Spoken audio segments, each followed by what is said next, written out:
नमस्कार। एकता शान्ति र संस्कारको सम्वाह कालिका एसटीमा तपाईलाई स्वागत छ। म वन्दना देवकोटा। कालिका समाचार सुरु गरौं प्रमुख समाचारका शीर्षकहरूबाट।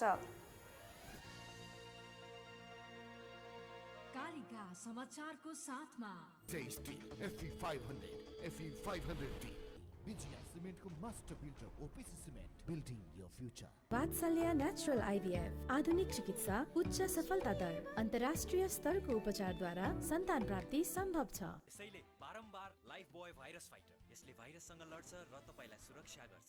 संसारकै number 1 selling germ protection soap brand. नयाँ जमानाको ग्लो एन्ड लभली।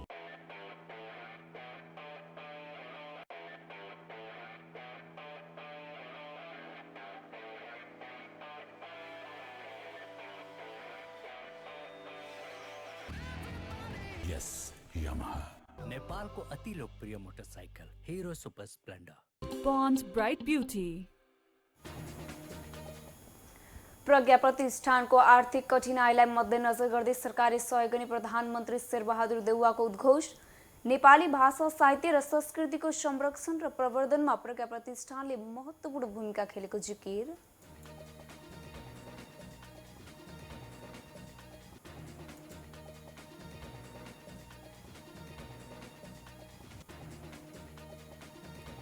वामपन्थीमा पहिलो दल बन्ने लक्ष्य रहेको नेकपा माओवादी केन्द्रका अध्यक्ष प्रचण्डको भनाई। निर्वाचन माओवादीका लागि जीवन मरणकै लडाईँ भएको जिकिर।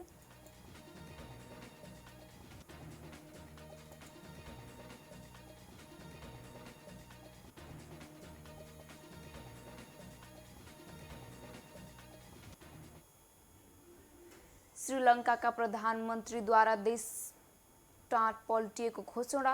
विदेशी मुद्राको अभावमा अर्थतन्त्र ढलेको प्रष्ट उक्ति।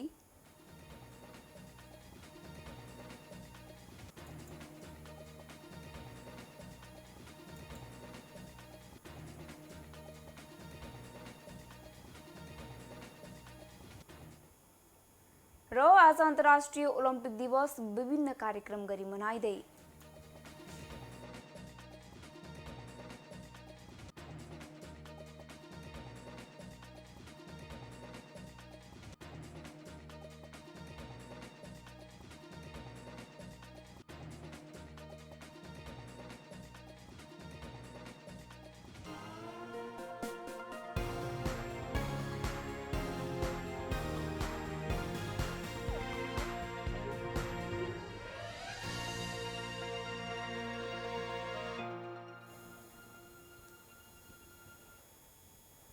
कालिका समाचार सुरु गरौं राष्ट्रिय समाचारबाट। प्रधानमन्त्री शेरबहादुर देउवाले नेपाल प्रज्ञा प्रतिष्ठानको आर्थिक कठिनाइलाई मध्यनजर गर्दै सरकारले सहयोग गर्ने बताउनु भएको छ। बिहिबार नेपाल प्रज्ञा प्रतिष्ठानको 65औं वार्षिक उत्सव तथा राष्ट्रिय कविता महोत्सव 2079 को उद्घाटन समारोहलाई सम्बोधन गर्दै प्रधानमन्त्री देउवाले प्रज्ञा प्रतिष्ठानको आर्थिक कठिनाइलाई समाधान गर्न सरकारले सहयोग गर्ने बताउनु भएको हो। उहाँले यसका लागि आवश्यक सल्लाह गरेर सहयोग गर्ने विश्वास दिलाउनु भएको छ। उहाँले मुलुकको भाषा साहित्य र संस्कृति प्रवर्धनको क्षेत्रमा प्रतिष्ठानलाई अगाडि बढाउने नयाँ सोच र कार्यक्रमलाई कार्यान्वयन गर्न सरकारको तर्फबाट आवश्यक सहयोग उपलब्ध हुने पनि बताउनु भएको छ। उहाँले नेपाली भाषा साहित्य र संस्कृतिको संरक्षण र संवर्धनमा प्रज्ञा प्रतिष्ठानले खेलेको भूमिकाको प्रशंसा समेत गर्नु भएको छ। उहाँले भन्नुभयो, नेपालको प्राज्ञिक गरिमालाई अन्तर्राष्ट्रिय रूपमा स्थापित गर्दै मित्र राष्ट्रहरूका समान प्राज्ञिक प्रतिष्ठासँग संस्थागत रूपमा भए पनि साझेदारी पत्रमा हस्ताक्षर गरी सहकार्यमा साहित्यिक संस्कृति आदान प्रदानलाई अगाडि बढाई यस प्रतिष्ठानले आफूलाई अन्तर्राष्ट्रिय रूपमा पनि क्रियाशील आस्थाको रूपमा स्थापित गरेको छ। त्यसैगरी कार्यक्रमलाई सम्बोधन गर्दै संस्कृति पर्यटन तथा नागरिक उड्डयन मन्त्री प्रेमबहादुर आलेले आगामी आर्थिक वर्षको लागि प्रज्ञा प्रतिष्ठानको बजेट घटाएर पठाएको प्रति प्रधानमन्त्रीको ध्यान आकर्षण गराउनु भएको छ। नेपाल प्रज्ञा प्रतिष्ठानको संरक्षण समेत रहनुभएका उहाँले प्रज्ञा प्रतिष्ठानले थुप्रै साहित्यिक कामहरू र रचनाहरू प्रकाशित गर्ने गरेको उल्लेख गर्दै थप कृति र संरचनाको प्रकाशनका लागि निमित्त बजेटको माग गर्नु भएको छ। नेकपा माओवादी केन्द्रका अध्यक्ष पुष्पकमल दाहाल प्रचण्डले आउने चुनावमा वामपन्थीको पहिलो पार्टी सम्भावना रहेको बताउनु भएको छ। नेकपा माओवादी केन्द्रका अध्यक्ष दाहालले स्थानीय तहको निर्वाचनमा सोचे जस्तो परिणाम नआएको बताउनु भएको छ। ललितपुरमा पार्टीका जनप्रतिनिधिलाई प्रशिक्षण दिने कार्यक्रममा उहाँले वामपन्थी आन्दोलनको पहिलो र देशको दोस्रो पार्टी बन्छ भन्ने आकलन गरेको भए पनि असफल भएको बताउनु भएको छ। उहाँले आगामी निर्वाचन आइसकेको हुनाले निर्वाचनको तयारीमा लाग्न समेत निर्देशन दिनुभएको छ। नेकपा एकीकृत समाजवादीका उपमहासचिव जगन्नाथ खतिवड़ाले केही घण्टामै मन्त्रीहरू परिवर्तन हुने बताउनु भएको छ। सचिवालय बैठकको निर्णय जानकारी दिँदै उहाँले यसो बताउनु भएको हो। उहाँले पार्टीको निर्णय अन्तिम रहेको बताउँदै विदा गरिसकेका मन्त्रीहरू विदा हुने बताउनु भएको छ। भद्र सहमति नै 6 महिना भएकाले अहिले वर्तमान मन्त्रीहरू विदा गरेको उहाँको भनाइ छ। मन्त्रीहरूले अध्यक्ष नेपाललाई भेटेर राखेको शर्तको समेत अर्थ नभएको बताउनु भएको छ। व्यक्तिगत कुरा गर्न र शर्त राख्न पाइँदैन भन्दै निर्णय कार्यान्वयन पार्टीको हुने बताउनु भएको छ। मन्त्रीहरू कसैले विद्रोह गर्ने कुराको गुन्जाइस नपाएको बताउँदै यस्तो बाटोमा लाग्ने व्यक्तिबारे आफूहरूले सङ्केत नपाएको समेत उल्लेख गर्नु भएको छ। नेपाल प्रहरीले लागु औषध नियन्त्रण ब्युरोले थप 4 किलो 900 ग्राम हेरोइन सहित 4 जनालाई पक्राउ गरेको छ। 3 जना विदेशी र 1 जना नेपाली नागरिक सहित 4 जनालाई पक्राउ गरेको प्रहरी उपरीक्षक जीवन कुमार श्रेष्ठले जानकारी दिनुभएको छ। ब्युरोले केही समय अघि अपरेसन व्हाइट डक्स सञ्चालन गरेको थियो। सो अपरेसन सञ्चालन गर्दा प्रहरीले अहिलेसम्मकै सबभन्दा धेरै हेरोइन बरामद गरेको। प्रहरीले 7 जना दक्षिण अफ्रिकी नागरिकबाट 51 किलो हेरोइन बरामद गरेको थियो। 49 किलो सेतो 2 किलो खैरो हेरोइन बरामद भएको हो। अहिले पक्राउ पर्नेहरू पनि त्यसैको निरन्तरता भएको ब्युरोले जनाएको छ। प्रहरीले उनीहरूलाई गत जेठ 2 गते नै पक्राउ गरे पनि यसबारे पनि सार्वजनिक अहिले गरेको हो। एकता शान्ति र संस्कारको संवाहक कालिका एसटीमा प्रसारित कालिका समाचारमा पाल भएको छ विज्ञापनको। तर त्यसभन्दा अगाडि प्रमुख समाचारका शीर्षकहरू। कालिका समाचारको साथमा Tasty FE500, FE500D. विजया सिमेन्टको master builder OPC cement, building your future. Vatsalya natural IVF आधुनिक चिकित्सा उच्च सफलता दर अन्तर्राष्ट्रिय स्तरको उपचारद्वारा सन्तान प्राप्ति सम्भव छ। यसैले बारम्बार लाइफ बोय भाइरस फाइटर, यसले भाइरससँग लड्छ र तपाईलाई सुरक्षा गर्छ। संसारकै नम्बर 1 सेलिङ जम्प प्रोटेक्सन सोप ब्रान्ड। नयाँ जमानाको ग्लो एन्ड लभली।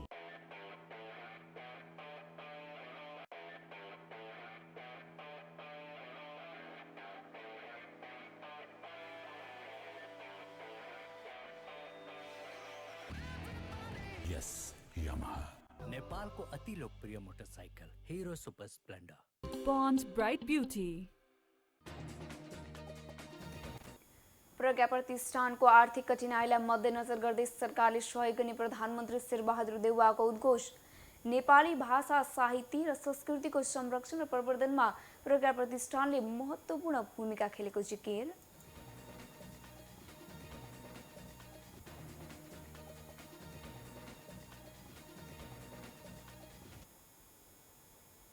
वामपन्थीमा पहिलो दल बन्ने लक्ष्य रहेको नेकपा माओवादी केन्द्रका अध्यक्ष प्रचण्डको भनाई। निर्वाचन माओवादीका लागि जीवन मरणकै लडाई भएको ठहर।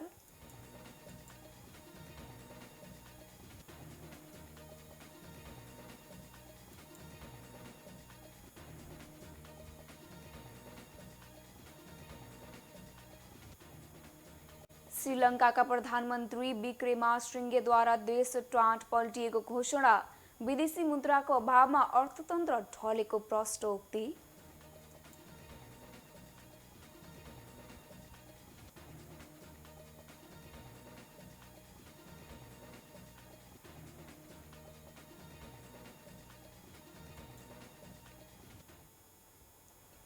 र आज अन्तर्राष्ट्रिय ओलम्पिक दिवस विभिन्न कार्यक्रम गरी मनाइँदै।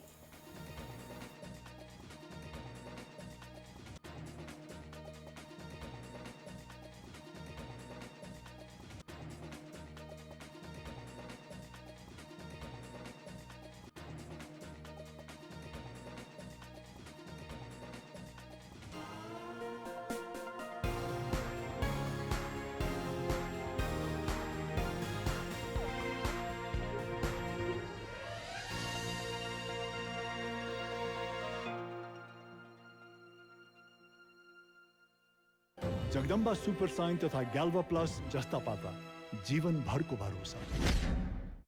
मेरो हिरो कति प्यारो, अरू पनि होला राम्रो, तर पनि मेरै हिरो प्यारो। पहाडेर ओहो तर कति सुन्दर हाम्रो, बाधा भने कति हो, त्यसैले हिरो सुपर स्प्लेन्डर नै प्यारो।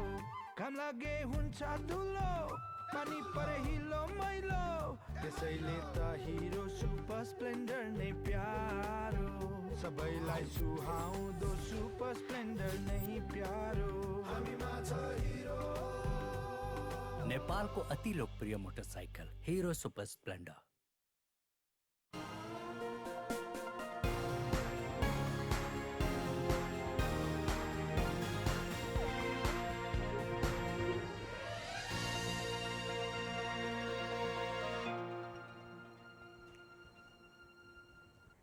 विज्ञापनपछि कालिका समाचारमा पुनः स्वागत छ। अब अर्थ समाचार। सरकारले नियमित विवरण बुझाउने प्राइभेट फर्म तथा कम्पनीलाई नवीकरण शुल्कमा फेरि छुट दिने भएको छ। कम्पनी रजिस्ट्रारको कार्यालयका अनुसार आगामी पुष मसान्तभित्र विवरण बुझाउने कम्पनीहरूले यस्तो छुट सुविधा पाउने भएका छन्। जसअनुसार नवीकरण र शुल्क बक्यौता रहेका कम्पनीहरूले पुष मसान्तभित्र विवरण बुझाएमा जरिवाना तथा शुल्कको 5% रकम मात्र राजस्व जम्मा गर्ने बताइएको छ। चालु आर्थिक वर्षको बजेट र आर्थिक ऐनमा पनि यो व्यवस्था गरिएको थियो। सरकारको निर्णयपछि आर्थिक वर्ष 2076-77 सम्मको वार्षिक विवरण नबुझाउने कम्पनीहरूले आर्थिक लाभ पाउनेछन्। कालिका समाचारमा अब अन्तर्राष्ट्रिय समाचार। श्रीलङ्काले आफू टाट पल्टिएको घोषणा गरेको छ। त्यहाँका प्रधानमन्त्री रनिल विक्रमासिंघेले देशको अर्थतन्त्रले खुँडा टेकेकाले देश टाट पल्टेको बताउनु भएको हो। विदेशी मुद्राको अभावमा महिनौदेखि धर्म मनाउँदै आएको अर्थतन्त्र ढलेको उहाँको भनाइ छ। देश बाहिरबाट कुनै पनि सामग्री खरिद गर्न नसकिने अवस्थामा पुगेको र विदेशी ऋणको ब्याज भुक्तानी गर्ने अवस्था पनि नरहेको प्रधानमन्त्री विक्रमासिंघेले बताउनु भएको छ। श्रीलङ्काका सामु इन्धन, ग्यास, विद्युत र खाद्यान्न अभावको समस्या मात्रै छैन भन्दै उहाँले अवस्था त्योभन्दा निकै नै भयावह रहेको बताउनु भएको छ। त्यहाँको संसदलाई सम्बोधनका क्रममा प्रधानमन्त्रीले समस्या योभन्दा चर्कियो भने के हुन्छ भन्न नसकिने बताउनु भएको छ।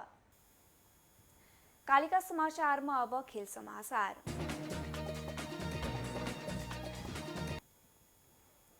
अन्तर्राष्ट्रिय ओलम्पिक दिवस 2022 आज नेपालमा पनि विभिन्न कार्यक्रम गरी मनाइँदैछ। नेपाल ओलम्पिक कमिटी अन्तर्गतको स्पोर्ट फर अल कमिसन नेपालले बिहिबार विविध कार्यक्रम आयोजना गर्दै भव्य रूपमा ओलम्पिक दिवस मनाउने जनाएको छ। कमिसनले लगन खेल स्थित नेपाली सेना खेलकुद तथा शारीरिक तालिम केन्द्रमा दिउँसो विविध कार्यक्रम आयोजना गर्दैछ। नेपाल ओलम्पिक कमिटी एनओसीले ओलम्पिक दिवसको अवसरमा एनओसीले अवार्ड 2022 कार्यक्रम गर्ने भएको छ। पहिलो पटक सुरु हुन लागेको यस अवार्डमा विभिन्न 9 विधामा अवार्ड प्रदान गरिने भएको छ।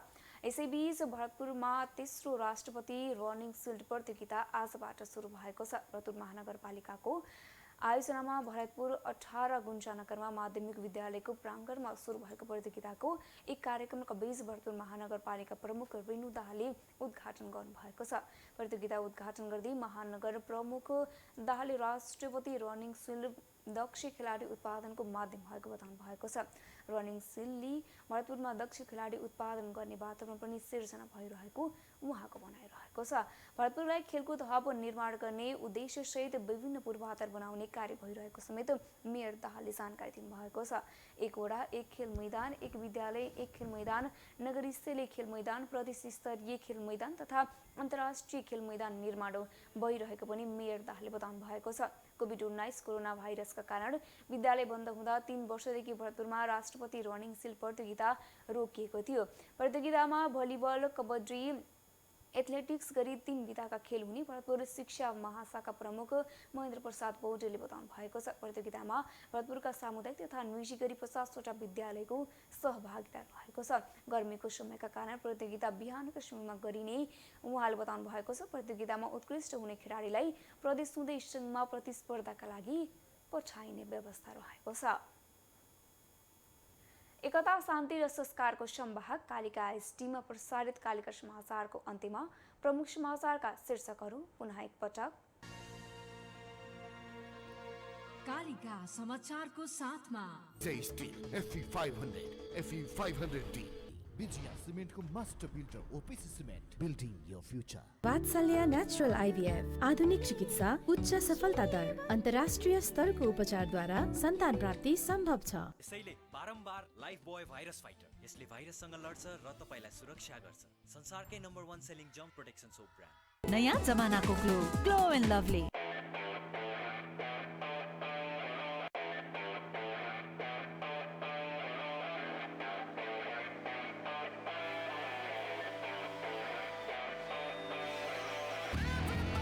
यस यामाहा नेपालको अति लोकप्रिय motorcycle hero super Splendor. Pond's Bright Beauty. प्रज्ञा प्रतिष्ठानको आर्थिक कठिनाइलाई मध्यनजर गर्दै सरकारले सहयोग गर्ने प्रधानमन्त्री शेरबहादुर देउवाको उद्घोष। नेपाली भाषा साहित्य र संस्कृतिको संरक्षण र प्रवर्धनमा प्रज्ञा प्रतिष्ठानले महत्त्वपूर्ण भूमिका खेलेको जिकिर।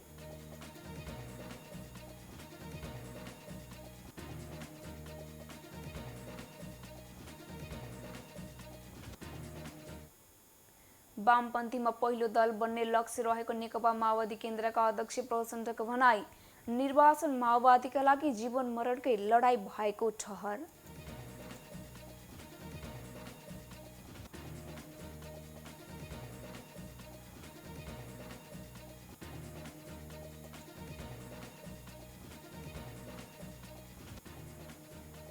श्रीलङ्काका प्रधानमन्त्री विक्रमासिंघेद्वारा देश टाँट पल्झेको घोषणा। विदेशी मुद्राको अभावमा अर्थतन्त्र ढलेको प्रष्ट उक्ति।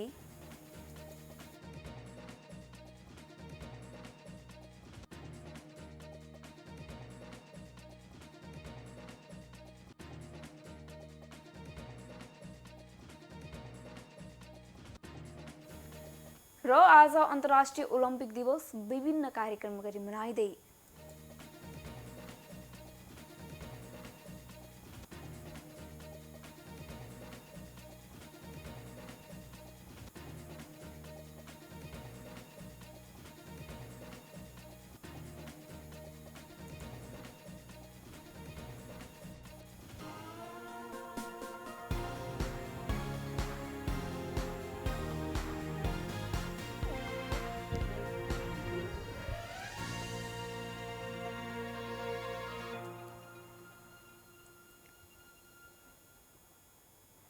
एकता शान्ति र संस्कारको संवाहक कालिका एसटीमा प्रसारित कालिका समाचार अहिलेका लागि यति नै। हेर्दै गर्नुहोला कालिका एसटी। वन्दना देवकोटा बिदा हुन्छु। नमस्कार।